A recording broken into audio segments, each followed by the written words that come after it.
Heavy Naphtha Fractionation Plant for sale, unused 18,000 BPD. We are very pleased to introduce a rare 18,000 BPD, Heavy Naphtha Fractionation Plant, for sale. This naphtha fractionation plant was designed and installed to process heavy naphtha from condensate fractionation plants in refineries to produce N+A, reformed naphtha, diesel and gasoline, but never used. The plant has a service factor of 96.16% and can process a feed stream of 18,000 barrels per day of heavy naphtha to obtain reformed naphtha as products.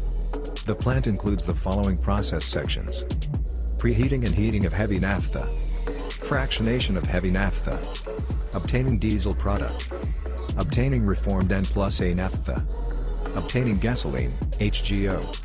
If you are interested, please feel free to contact us, kts007799@gmail.com.